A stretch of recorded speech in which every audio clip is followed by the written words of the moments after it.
স্বপ্ন তো সবাই দেখে, কয়জনের স্বপ্ন সত্যি হয়? যার সত্যি হয় সেই তো সবচেয়ে ভাগ্যবান হয়। হ্যালো গাইস, আসসালামু আলাইকুম। তো আজকে শারমিন নানার জীবন বৃত্তান্ত কিছু কথা আপনাদের সামনে শেয়ার করব। অবশ্যই শারমিন নানাকে যদি ভালোবেসে থাকেন তাহলে পুরো ভিডিওটি দেখবেন আশা করি। এই শারমিন নানা যখন ঢাকায় বাসা ভাড়া থাকতো আর আমাদের সাথে গল্প করতো, যদি গ্রামের বাড়ি একটু জায়গা হতো একটা বাড়ি করতে পারতাম কতই না ভালো হতো। আমাকে বলতো, দুলাভাই আপনার তো দেশের বাড়ি আছে, ঠিকানা আছে, আমার তো কিছুই নাই। ওদের দুজনকে দেখলে বোঝা যায় কেউ যদি মনের থেকে কিছু চায় আল্লাহ তা পূরণ করে দেয়। যাই হোক, এখানে শারমিন নানার ছাদ ঢালাই উপলক্ষে কিছু বাজার করা হয়েছিল, সেগুলাই আপনাদের আপা এক এক করে দেখছে কি কি আনছে। বিভিন্ন ধরনের মশলা এখানে আনা হয়েছে, সেগুলাই আমার মেয়ের সাথে আমার শ্বশুর একখানে বসে সবগুলো মিলিয়ে দেখতেছিল কি কি আনা হয়েছে।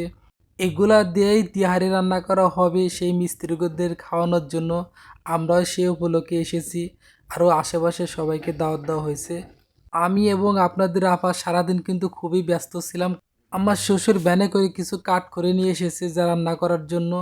আমিও সারাদিন খুবই ব্যস্ত ছিলাম, সকালে উঠি বাজারে গিয়েছি, রান্নার সাথে মুরগি টুরগি এনে সব কিছু তৈরি করে রেডি করে দিয়েছি। এদিকে বাবুর্চি চলে আসছে রান্না করার জন্য, আমার শ্বশুরের সাথে সাথে হেল্প করতেছিল। বাবুর্চি কিন্তু আর কেউ নয়, এ আমার ছোট চাচা শ্বশুর, ওনার হাতে রান্না কিন্তু সেই স্বাদ। এদিকে আপনাদের আপা মাংস একা একাই ধুচ্ছে, আমি একটু আসলাম হেল্প করার জন্য। কেউ কিন্তু বসে নাই, যার যার কাজে সবাই ব্যস্ত আছে। শারমিন যে সেও বসে নাই, সবগুলো বসলে একাই ব্যালেন্ডার করে দিচ্ছিল।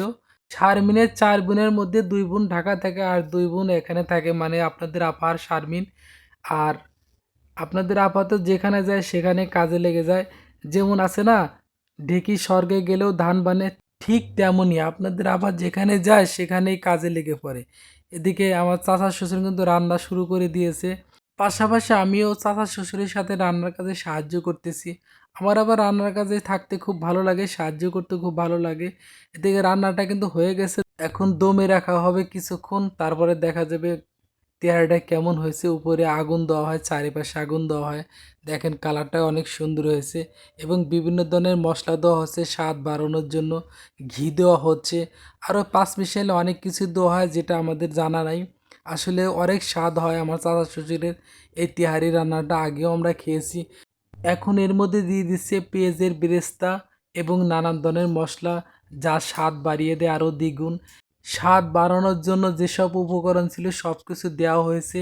তারপরে রান্না করা তেহারির ডেকটা একটা ভ্যানে করে পাঠিয়ে দেওয়া হলো মিস্ত্রিদের ওখানে, কারণ ওখানে ঢালাইয়ের কাজ শেষ হয়েছে, সবাই বসেছিল খাওয়ার জন্য। তাই আমরা প্রথমে কিন্তু ডেকটা ওনাদের ওখানে পাঠিয়ে দিলাম, কেননা ওনাদের জন্য এই রান্নাটা হয়েছিল।